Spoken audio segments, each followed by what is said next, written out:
საგზაო შემთხვევის დროს სტრესის ფონზე მძღოლები ხშირად ისეთ შეცდომებს უშვებთ, რაც მოგვიანებით მნიშვნელოვან გავლენას ახდენს ჩვენს ფინანსურ და სამართლებრივ მდგომარეობაზე. როგორ უნდა მოვიქცეთ შემთხვევის ადგილას, რა უფლებები გვაქვს, როდის არის აუცილებელი საპატრულო პოლიციის გამოძახება და როგორ დაავიცვათ საკუთარი ინტერესები სადაზღვევო კომპანიასთან ურთიერთობისას.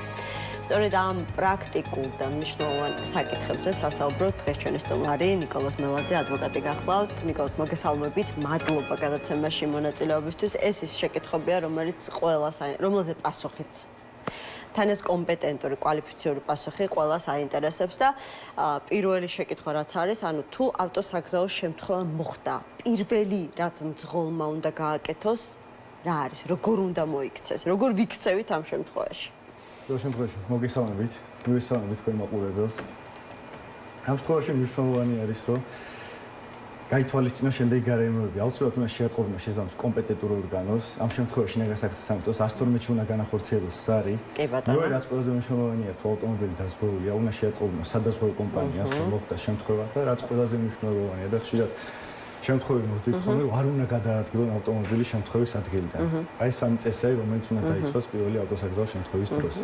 კი ბატონო, თუმცა ალბათ პრაქტიკული მაგალითები ყველაზე თვალსაჩინო ინფორმაციას წარმოადგენს და აი რამდენიმე სცენარი რომ განვიხილოთ აი ამ პრაქტიკული მაგალითად. მაგალითად, ორივე ავტომობილი არის დაზღვეული, მოხდა შეჯახება და რას ვაკეთებთ ამ შემთხვევაში? ეს მარტივი შემთხვევაა, მივიჩნიოთ რომ კაი პოლიცია სარგებლობა იმ შემთხვევაში კაი დაზღვევის პირობებით. ამ შემთხვევაში ერთ-ერთ ბრალეულ მძღოლს გამოეწერება საჯარმოხვითარი, ხოლო თავიანთი დაზღვევები აუნაზღაურებენ მათ ამ ავტომობილის მფლობელებს ამ ზიანს და შემდგომ უკვე საზღვევები ერთმანეთში გაარკვევენ ურთიერთობას.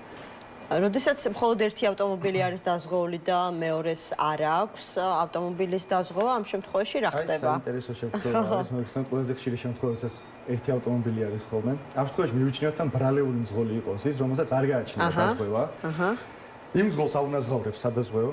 ჩემო სუროგაციის წესიდან გამომდინარე, მოთხოვს ამ პიროვნებას, რომ საზღვაო კომპანია რომ ამოიღოს ამ პიროვნებისგან აღნიშნული ზიანი, მაგრამ ამ პიროვნებამ როგორ უნდა დაიცვას თავი, რომელსაც არ გააჩნია დაზღვევა და მისი ბრალეულობით განხორციელდა აღნიშნული ავტოსაგზაო შემთხვევა. პირველ შემთხვევაში აუცილებლად უნდა მოითხოვოს ექსპერტიზა, რომ დადგინდეს ექსპერტ შედეგად თუ რა ზიანი გამოიწვია.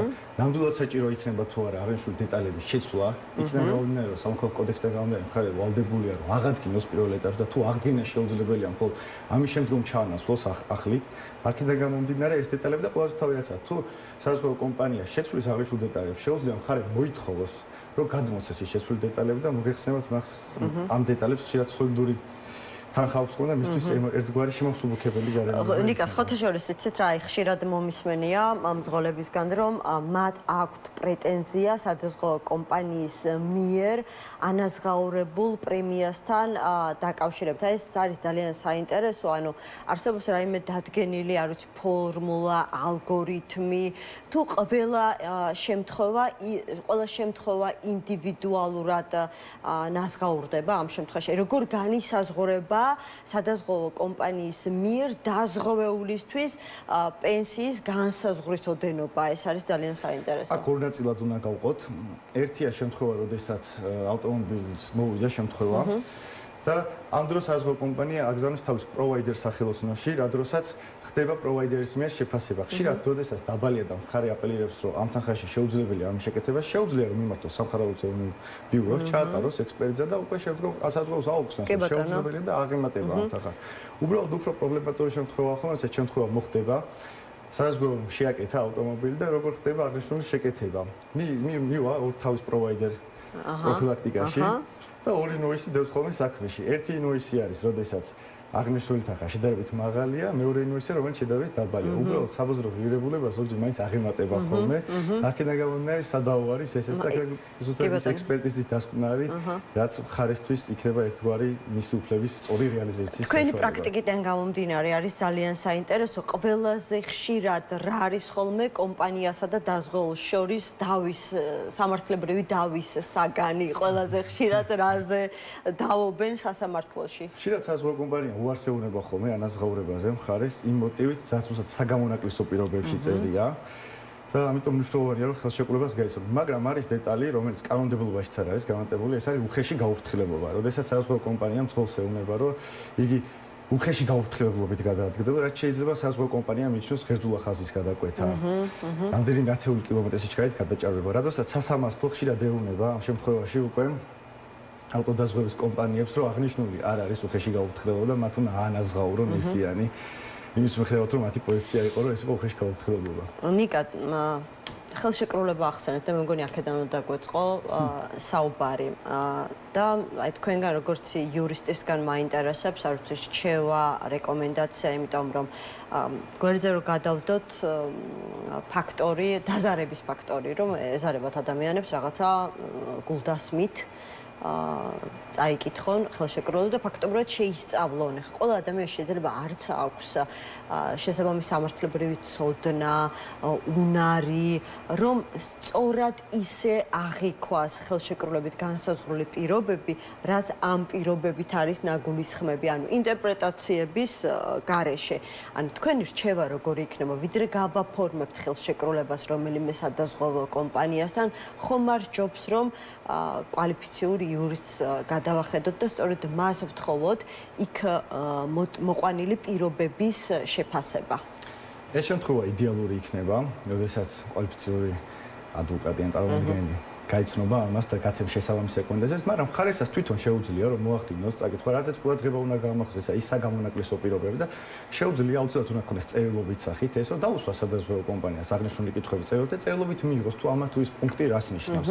ასევე მნიშვნელოვანია უნდა გაითვალისწინოს, რომ ხო არ არის ფრანშიზა გათვალისწინებული ხელშეკრულებიდან გამომდინარე, რაც მოიაზრებს, რომ ავტოსაგზაო შემთხვევაში დადგომის დროს თვითონ მოუწევს მონაწილეობა იმ ფარგლებში და ფარგლებში იქნება გათვალისწინებელი. მაგალითად, თუ ზარალი დადგა 1000 ლარი და ფრანშიზა არის 200 ლარის ოდენობით, საზღვაო კომპანია მას მხოლოდ 200 ლარის ოდენობით გადაცემს. 200 ლარს თვითონ მოუწევს თანამონაწილეობა ამ ზიანში გათვალისწინებას. ასევე მნიშვნელოვანია, რაც ხელშეკრულების დადების მომენტში უნდა გაითვალისწინოს, ჩემს რომ თუ სად შეკეთდება აღნიშნული ავტომობილი, იქიდან გამომდინარე, რომ შეუძლია საზღვაო კომპანიას მოსთხოვოს თუ რომელი იქნება მისთვის პროვაიდერის სახელოსნო, რომელიც მისთვის მისაღები იქნება, მოსაწონი იქნება და შეიძლება რომ პირდაპირ იქ შეკეთდეს. აქედან გამომდინარე, ეს დეტალებია, რაც უნდა გაითვალისწინოს ხელშეკრულებასთან მიმართებაში. ერთ-ერთი ყველაზე ხშირად განხილვადი საკითხი სოციალურ ქსელებში არის შემთხვევები, როდესაც ავტომობილის, კერძო ავტომობილის შეჯახება ხდება მუნიციპალურ ტრანსპორტთან. აი ამაზე, რა ვიცი, გავრცელებული ფრაზაც არის, რომ შესაძლებელია იმდენად დიდი ზარალი დადგეს ფიზიკური პირისთვის, რომ უბრალოდ აი ფიზიკურად ვერ აანაზღაუროს. აი ამ შემთხვევების შესახებ რას გვირჩევდით და ზოგადად პრაქტიკა როგორია? მართლა ასეა, რომ ძალიან ცალმხრივად ასე ვთქვათ, პასუხისმგებლობის ტვირთი მოდის სწორედ ფიზიკურ პირებზე და ნაკლებია პასუხისმგებლობა ასეთ შემთხვევებში, მაგალითად, საჯარო უწყებების. ეს საჯარო უწყებები ესე ვერ ვიტყოდი, უბრალოდ აქ უფრო ესე დგას სიტუაცია. ზუსტად ის ექსპერტიზის დასკვნა, რომელიც მე ვახსენე, იქ უნდა განისაზღვროს აღნიშნული დეტალი, აღდგენას ექვემდებარება, თუ არ ექვემდებარება აღდგენას და აუცილებლად ახლის შესყიდვა უნდა განახორციელოს. უბრალოდ ეს ავტომობილები ძირითადად გარანტიანზე იმყოფებია. და იქიდან გამომდინარე, ცენტრები ახორციელებენ ახალი დეტალების შეძენას, არ ახორციელებენ ამ დეტალების აღდგენას. და მოგეხსენებათ, მათი ცენტრები ხშირად განთავსებული არის ევროპის წამყვან ქვეყნებში და აქედან გამომდინარე, იქ ევროში ხდება ამ დეტალების შეძენა, შემდგომ უკვე როდესაც ლარში ხდება, აქედან გამომდინარე გამოდის ხოლმე დიდი თანხები. ამ დროს, როდესაც მხარე შეძრებს კვალიფიციურ შედავებას შესაგებლის ფორმით, როდესაც მას ექნება ექსპერტიზის დასკვნა, სხვა მთელი რიგი გარემოებები, მას არ დაიკისრება იმაზე მეტი ზიანი, ვიდრე მან თავის ქმედებით გამოიწვია. ანუ ძალიან სწორი რჩევა არის გავრცელებული, რომ ერიდეთ საზოგადოებრივ ტრანსპორტს გზებზე. სასურველი იქნება. ხო, ხილად უნდა გადავადგინოთ, ყველას მოგვეთხოვება სიფრთხილე. როცა მომენტების საფრთხის წყალით გადავადგინოთ. კიდევ ერთი შეკითხვა არის ასეთი, აი ძალიან საინტერესოა, რა ძირითადი მიზეზები არის, რის გამოც სადაზღვევო კომპანია უარსებობნება ხოლმე დაზღვეულს ზარალის ანაზღაურებაზე.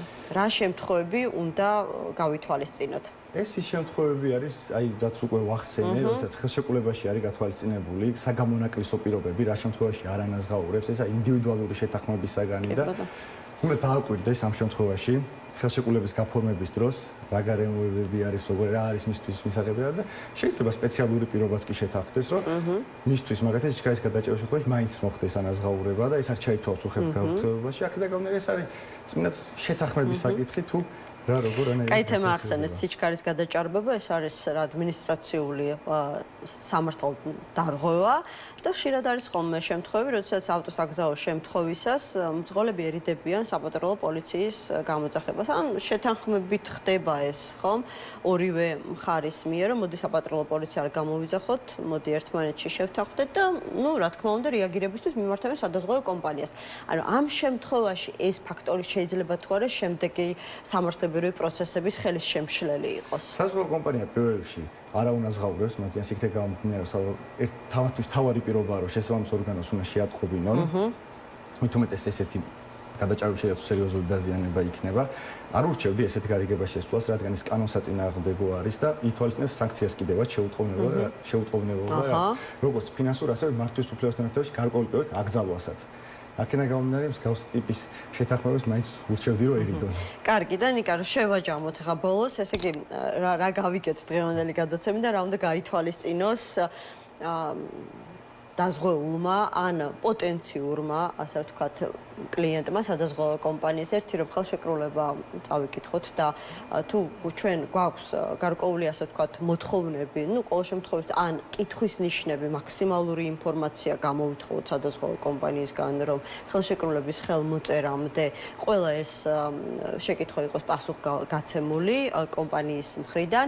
და ეხლა თქვენ გააგრძელეთ კიდევ რა არის ძირითადი რამდენიმე ფაქტორი, რომელიც აუცილებელი კომპონენტია იმისათვის, რომ ეს ურთიერთობა იყოს თანაბარ პარიტეტურ უფლებებზე დაფუძნებული. პირველი რაც ყველაზე მთავარია, უნდა შეატყობინოს შესაბამის კომპეტენტურ ორგანოს, ამ შემთხვევაში შინაგან საქმეთა სამინისტროს ავტომობილის არის. თუ დაზღვეულია, უნდა შეატყობინოს სადაზღვევო კომპანიას.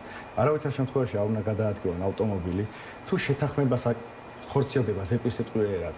ალბათ გასათვალისწინებელი იქნება, რომ ეს შეთანხმება მოქცეონ წერილობითი ფორმით და დაწერონ თუ რაზე შეთანხმდებიან კონკრეტულად და კიდე რაც ყველაზე მთავარი, როდესაც საპატრულო პოლიციის წარმომადგენელი მოვა დეტალურად ახსნან თუ რა დაზიანება მიიღო აღნიშნული ავტოსაგზაო შემთხვევაში დეგად ავტომობილმა, რადგან შემდგომ ინტერპრეტაციის საშუალება არ იყოს დარჩენილი, თუ რა დროს მიიღო ეს დაზიანება ამ თუ იმ ავტომობილმა. კი ბატონო.